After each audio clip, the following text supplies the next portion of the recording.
Bonjour Audrey et merci d'avoir accepté d'être notre invitée dans notre rubrique Un café avec. Bonjour Emeline. Et donc aujourd'hui, c'est Un café avec Audrey. Alors Audrey, peux-tu te présenter s'il te plaît ? Avec plaisir. Donc, je m'appelle Audrey Lecouffle et je suis orthophoniste depuis 13 ans. Et je travaille dans le service de gastronutrition pédiatrique au CHU de Lille et dans le centre de référence des affections chroniques et malformatives de l'œsophage, donc le CRACMO, au CHU de Lille. Je travaille essentiellement dans le domaine des troubles alimentaires pédiatriques, donc des difficultés alimentaires du jeune enfant. Et donc, c'est un domaine dans lequel je me suis énormément formée ces dernières années, notamment aux spécificités de l'accueil et de la prise en soin du nourrisson. Donc, les dernières formations là que j'ai pu faire sont vraiment axées sur cette spécificité-là. Donc, voilà, la formation au soutien des compétences alimentaires et à l'évaluation de la succion du tout petit.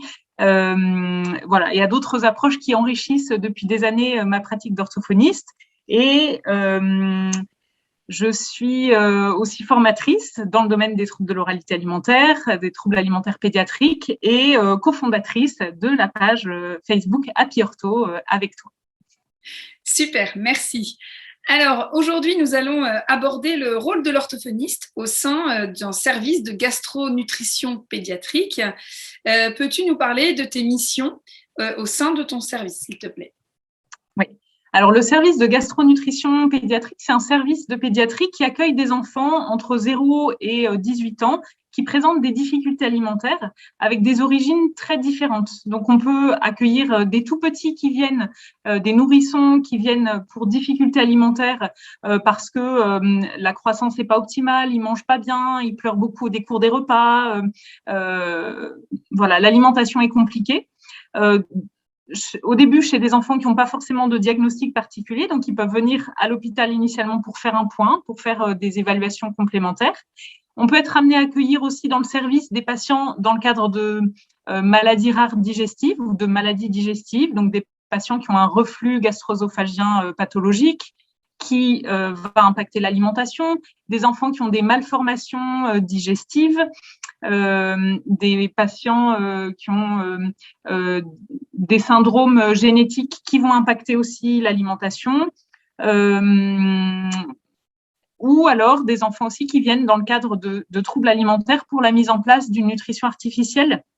Quand l'alimentation par la bouche est trop compliquée, on peut être amené à soutenir la croissance par la mise en place d'une nutrition artificielle, donc d'une alimentation par sonde ou par gastrostomie. Et donc, ces enfants, après tout un temps d'observation, d'évaluation, parce qu'effectivement, bien sûr, c'est pas la solution de premier recours, mais peuvent être amenés à avoir des nutritions artificielles et donc viennent dans le service. Donc, on a vraiment des enfants qui ont des histoires très, très différentes, des familles qui ont des histoires très différentes et des pathologies qui sont très, très différentes voilà,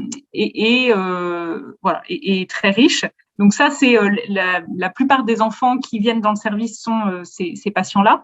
Et en tant qu'orthophoniste, je suis amenée à voir du coup essentiellement quand même des plus petits, donc on va dire des 0-3 ans, avec une grosse majorité de nourrissons, donc 0-6 mois, 0-1 an. Donc j'ai une grosse partie déjà d'évaluation. Donc quand ils viennent dans le service, je suis sollicitée par les gastropédiatres, donc les médecins spécialisés les pédiatres spécialisés en gastro-entérologie pédiatrique, pour faire un bilan, donc un bilan des fonctions oromio-fonctionnelles et de l'oralité, pour évaluer du coup les compétences de l'enfant, son alimentation, comment ça se passe. Donc je vais pas tout détailler, mais du coup je propose un bilan des compétences alimentaires de l'enfant bilan qui va participer à la pose d'un diagnostic ou peut-être parfois à la réflexion vers la proposition d'examens complémentaires. Donc, on peut penser à des examens de type une radiocinéma de déglutition, des potentiels évoqués du tronc quand la succion n'est pas optimale, une fibroscopie ou une pH-métrie quand on a l'impression qu'il y a des indices de reflux pathologique. Donc, c'est un bilan qui vient compléter d'autres observations qui sont faites sur le temps d'hospitalisation et donc qui participent au diagnostic et à la prise en soin du patient. Et ensuite, je suis amenée à revoir ces patients sur tout le temps d'hospitalisation. Donc, ça peut durer parfois juste quelques jours et c'est ce qu'on leur souhaite, mais dans certaines situations, ça peut durer plusieurs semaines, voire plusieurs mois, avec des hospitalisations longues. Et donc, je suis amenée à proposer des suivis pour ces enfants-là qui restent parfois longtemps. Et donc là, mettre en place des gestes d'aide, des facilitations, à travailler avec les équipes pour trouver l'outil qui va être le plus adapté. Comment est-ce qu'on va pouvoir transmettre un geste d'aide ou un mode d'alimentation, qu'est-ce qu'on va pouvoir mettre en place, comment on va réajuster, à travailler avec la diète pour modifier le goût d'un lait qui nous paraît difficile à prendre pour l'enfant ou la texture qui est un peu compliquée. Donc, c'est vraiment tout un travail aussi longitudinal. Donc, il y a à la fois le temps de bilan, à la fois le travail longitudinal auprès de ces patients. Et du coup, un travail en équipe qui est vraiment important, à la fois avec les médecins, les gastropédiatres, et puis toute l'équipe médicale et paramédicale, les infirmières, les auxiliaires de puériculture, pour les sensibiliser aux troubles alimentaires pédiatriques, pour leur donner des billes pour mieux comprendre et pour mieux accompagner ces patients. Je pense aussi notamment à l'éducatrice de jeunes enfants qui accueille aussi beaucoup les bébés dans la salle de jeu et avec laquelle on a plaisir à échanger sur comment enrichir les activités sensorielles ou les sollicitations orales de ces tout petits. Voilà, donc il y a ce travail-là qui est le travail en salle, c'est-à-dire directement dans le service, au lit du patient. Un travail qui se fait bien sûr avec les familles, parce que ce sont les parents sont les principaux partenaires de soins de ces prises en soins autour de l'alimentation.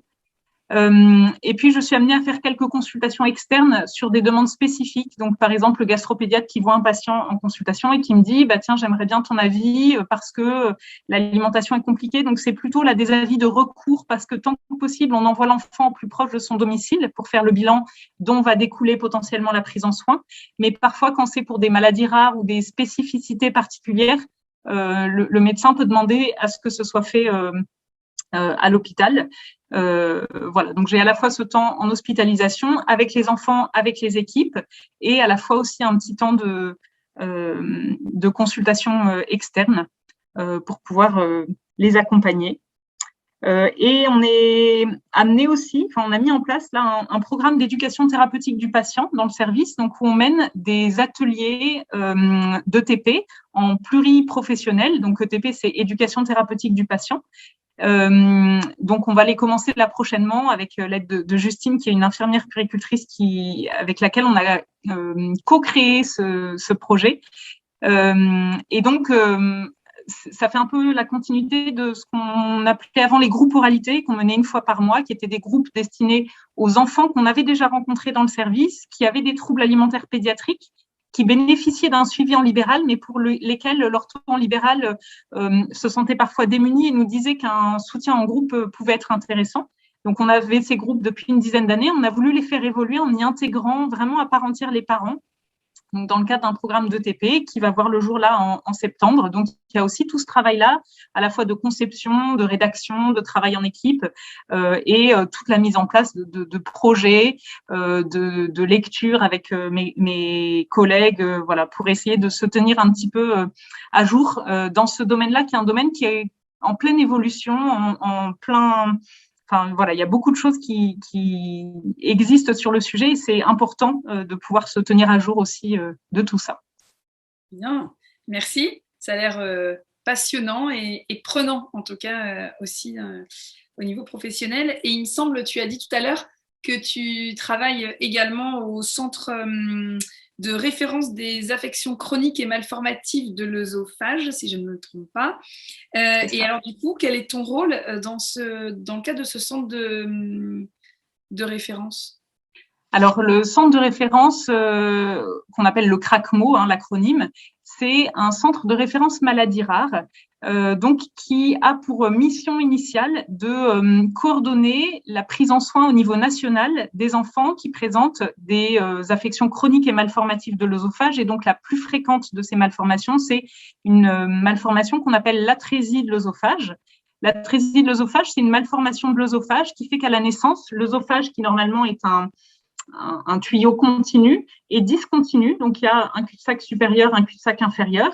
Et donc, ces enfants à qui on diagnostique une atrésie à la naissance doivent être opérés et peuvent avoir donc ils sont opérés à la naissance ou dans les jours qui suivent la naissance. Et donc, il y a un retard de démarrage de l'alimentation par la bouche qui va démarrer un petit peu plus tard.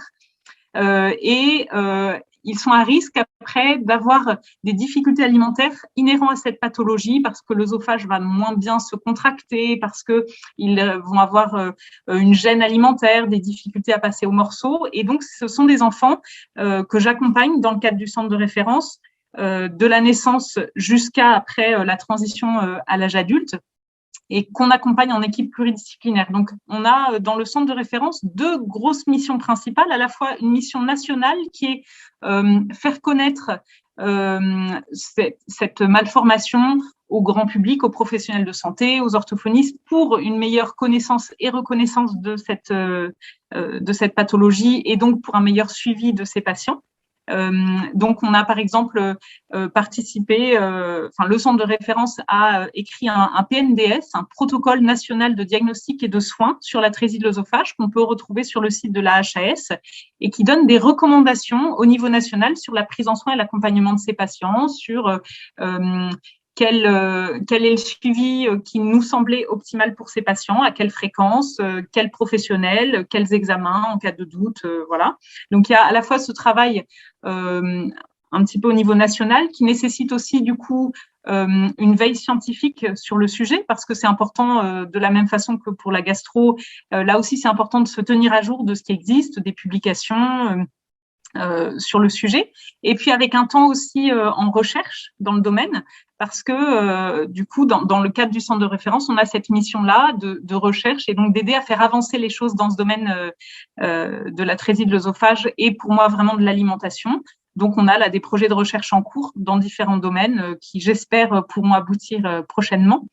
Donc voilà, à la fois ces grands projets-là au niveau national et puis à la fois des projets aussi au niveau local. C'est que du coup, on accueille chaque année 10 bébés qui naissent, entre 10 et 12, en tout cas dans les Hauts-de-France, entre 10 et 12 bébés qui naissent avec une atrésie de l'œsophage. Et donc, j'ai vraiment un rôle aussi localement d'accompagnement de ces bébés, à la fois dès la naissance, pendant la néonate et au cours de l'hospitalisation initiale, et puis après aussi, tout au long de des différentes étapes de l'alimentation qui peuvent parfois être compliquées. Donc, du coup, pour ces bébés, je suis informée par le service de néonat dès qu'il y a un bébé qui naît avec une atrésie de l'œsophage.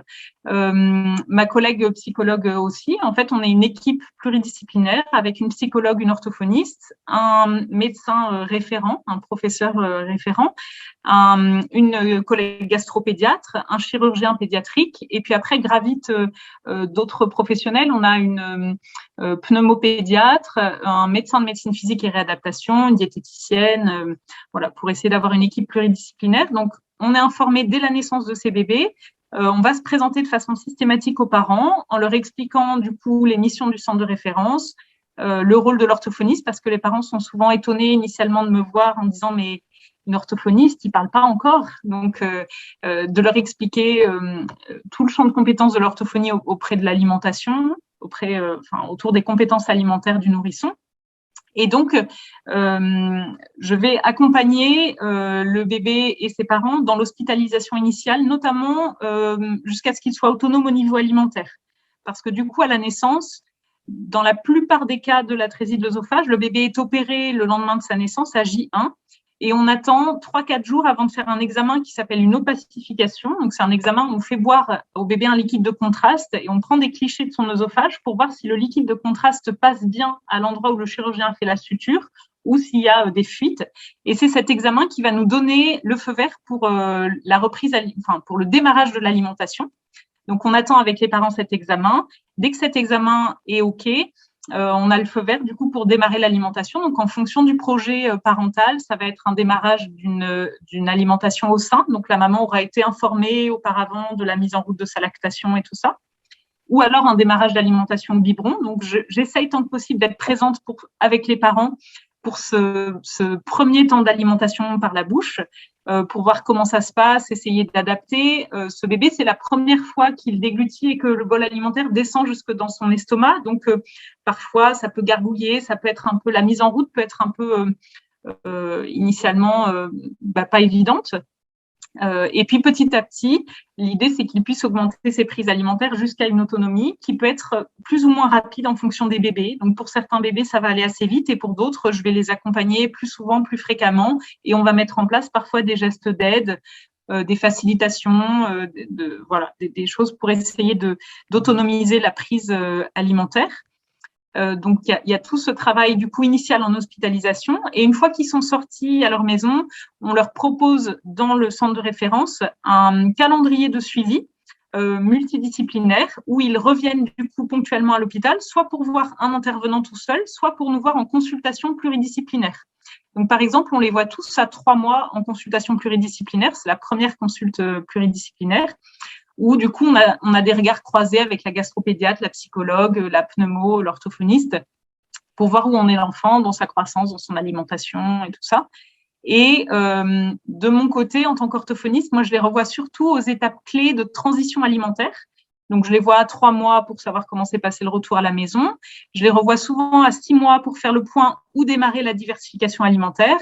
Et je les revois souvent entre 9 et 12 mois pour faire le point ou démarrer ensemble le passage au morceau, et on les revoit à 18 mois en consultation pluridisciplinaire.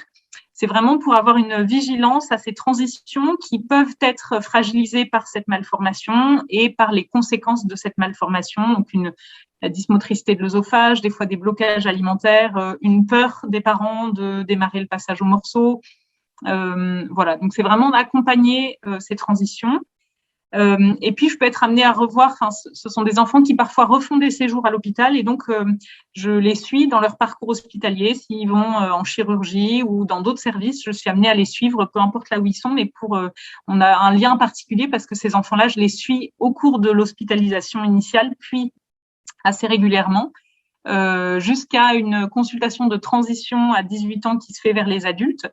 Et après, si l'enfant, par contre, a besoin d'un suivi régulier avec une orthophoniste, je le relaye proche de son domicile pour qu'il puisse être accompagné de façon régulière parce que on a des familles qui viennent parfois de loin et le but, c'est vraiment d'essayer d'être le plus écologique possible et de leur proposer un soin proche de leur domicile, donc soit en libéral, soit en structure de type CAMS ou autre. Donc, il y a voilà, vraiment ce travail à la fois sur le terrain avec les patients hospitalisés, avec les familles, et puis à la fois aussi ce travail un peu de décentrage pour essayer de voir à un niveau plus global comment est-ce qu'on peut améliorer, proposer des recommandations pour le suivi de ces patients.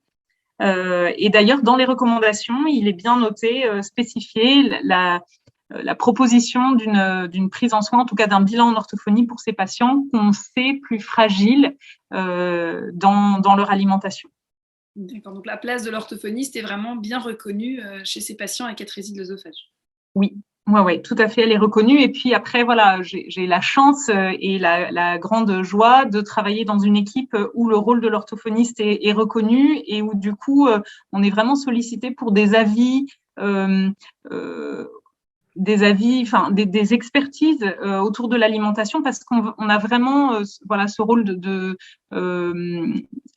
ces connaissances en termes de développement oromoteur sensoriel, de succion, de développement des compétences alimentaires et du coup on est appelé et on est sollicité assez régulièrement pour un avis qui vient compléter vraiment le diagnostic ou l'approche globale et la prise en soin du patient. Et c'est vraiment un travail qui est très riche en pluripro et qui continue à me nourrir moi aussi beaucoup parce que j'apprends beaucoup du travail avec les collègues. Il y a un échange assez, très facile d'informations, d'articles, et c'est vrai que ce travail en salariat, en CHU, permet aussi vraiment, il y a aussi un gros travail de mettre en avant la recherche, d'être à la pointe de ce qui se fait, de ce qui est écrit pour se tenir au courant et d'être aussi un rôle un peu porteur de projet. Donc, ça peut être là le projet ETP. On a aussi eu un projet de mise en place de séjours de sevrage de la nutrition en s'inspirant de choses qui étaient déjà faites. Donc, d'essayer de mettre en place ce genre de projet avec des SSR régionaux, donc des services de soins et de réadaptation au niveau régional. Et puis un travail aussi de formation et d'enseignement auprès des étudiants en orthophonie, auprès des élèves puéricultrices ou infirmiers, pour sensibiliser autour de ce domaine-là. Donc c'est un domaine passionnant dans lequel il y a beaucoup de choses à faire et dans lequel on peut vraiment travailler à la fois auprès des patients, à la fois en recherche, à la fois avec les équipes, à la fois avec les familles, à la fois avec les étudiants, et donc avec cette grande richesse de travail pluripro. Super. En tout cas, on sent ton investissement, ta passion pour ce travail. Et du coup, j'ai juste une dernière petite question. Donc, en fait, tu nous as parlé de ce travail en pluripro qui est, on ressent vraiment qu'il est essentiel, en fait, pour toi. Est-ce que, du coup, c'est vraiment indispensable à ton avis, ce travail en pluripro autour de ces enfants? Est-ce que, en quoi est-ce indispensable pour toi dans le cadre de ces suivis en fait, d'enfants avec des pathologies gastro-intestinales? Alors, ça me paraît indispensable parce que je pense que tout seul, on n'est pas grand-chose, parce que nous, on peut diagnostiquer ce qui est dans notre champ de compétences, donc un trouble des fonctions romiofaciales et de l'oralité. Par contre, parfois, ce trouble, il va s'intégrer dans d'autres choses plus globales. Donc, c'est aussi très important de décentrer et de se dire, OK, cet enfant, il a des difficultés alimentaires que je peux objectiver. Est-ce que c'est dans le cadre d'une atteinte neurologique, d'une malformation digestive, et donc on a besoin du regard des médecins sur la croissance de l'enfant, sur beaucoup d'autres éléments. Moi, je peux aussi, faire le bilan, observer des choses, mais j'ai besoin aussi de la diététicienne qui va me dire, attention, parce que lui, il est allergique aux protéines de lait de vache, donc on va pouvoir en termes de lait, on va lui donner plutôt un hydrolysa. Alors moi, je sais que les hydrolysas pour certains bébés, quand c'est introduit relativement tard, c'est parfois compliqué de l'accepter. Donc on va réfléchir avec la diète sur quelles alternatives on a, qu'est-ce qu'on peut proposer, de réfléchir avec la kiné ou la psychomote sur comment on peut installer ce bébé le mieux possible alors qu'il a une hypotonie incroyable. Comment on peut l'installer pour qu'il nous montre ses compétences, parce qu'il est compétent, mais pour ça il faut pouvoir bien l'installer. Donc comment est-ce qu'on va faire? D'avoir ces regards croisés là, qui sont vraiment très, très riches. Ce que j'ai pas mentionné aussi juste avant et qui est vraiment important, c'est aussi les collaborations et le partenariat avec les associations de patients, notamment dans l'atrésie de l'œsophage. C'est aussi les parents qui nous apprennent énormément, et donc de travailler avec eux sur quels sont leurs besoins, leurs attentes et comment est-ce qu'on peut essayer, nous, d'y répondre au mieux. C'est vraiment des collaborations très intéressantes. Et dans ce partenariat des centres de référence, on a la chance aussi de travailler maintenant avec des filières de santé maladies rares. Alors, ça fait beaucoup d'acronymes et tout ça, mais en fait, il faut imaginer qu'en France, du coup, il y a des centres de référence maladies rares, donc des centres dans différents CHU qui coordonnent la prise en soin de ces maladies rares. Et depuis plusieurs années, a été demandé à ces centres de travailler en filière, c'est-à-dire de travailler les uns avec les autres en se regroupant par secteur de travail relativement proche. Et donc, notre centre de référence, qui s'appelle donc le CRACMO, et fait partie d'une filière de santé maladies rares qui s'appelle FIMATO, la filière des malformations abdominothoraciques, qui est une filière maladies rares qui comprend le centre de référence de l'atrésie de l'œsophage, donc le CRACMO, le centre de référence des maladies rares digestives, les MARDI, et le centre de référence des hernies de coupole diaphragmatique. Et en fait, ces trois maladies rares ont en commun les troubles alimentaires pédiatriques, comme symptômes chez leurs patients, alors avec des origines très différentes et des évolutions différentes, mais les troubles alimentaires. Et donc, FIMATO, qui est la filière maladies rares, qui nous aide à travailler ensemble avec les assos de patients, avec les sociétés savantes, avec les centres de référence et centres de compétences, nous aide aussi à coordonner des actions groupées, notamment en ce qui me concerne, autour des troubles alimentaires pédiatriques. Et donc, on se rend compte qu'en travaillant avec des différents professionnels, avec des regards croisés, plutôt que de travailler chacun dans son coin, on permet aussi de sensibiliser peut-être plus de monde. Donc, il y a des sessions de sensibilisation qui sont animées et ça nous aide vraiment à enrichir notre clinique, notre pratique, tout en restant chacun dans son champ de compétences, mais de pouvoir être vraiment complémentaires. Et donc, c'est vraiment très riche de pouvoir travailler ensemble, confronter les points de vue, parce qu'un même patient, on pourrait le regarder, quand on est deux à le regarder, chacun va voir certaines choses en fonction de sa sensibilité et tout ça. Et donc, de pouvoir croiser ça, c'est très riche et ça nous aide à essayer, parce que c'est pas toujours le cas, mais à essayer de comprendre le patient comme si on emboîtait un peu des pièces de puzzle pour le voir dans sa globalité et pas juste moi avec mes lorgnettes que j'essaye d'élargir le plus possible, mais qui sont quand même les miennes, mes lunettes et ma façon de voir le patient. Et donc, de pouvoir croiser tout ça et travailler ensemble, c'est vraiment une facette, je trouve, très, très riche de notre métier. Super. Eh bien, écoute, merci beaucoup, Audrey, de nous avoir partagé tes missions d'orthophoniste à l'hôpital, parce que je pense que c'est quand même un poste qu'on ne retrouve pas partout, et c'est vraiment hyper important aussi de se dire que voilà, le rôle de l'orthophoniste, eh bien, il y a tout un travail qui est fait à l'hôpital, dans des services très spécifiques, très pointus, dans des pathologies qui peuvent entraîner des troubles alimentaires pédiatriques. Un immense merci, Audrey. Merci à toi. Et à bientôt. À bientôt. Au revoir.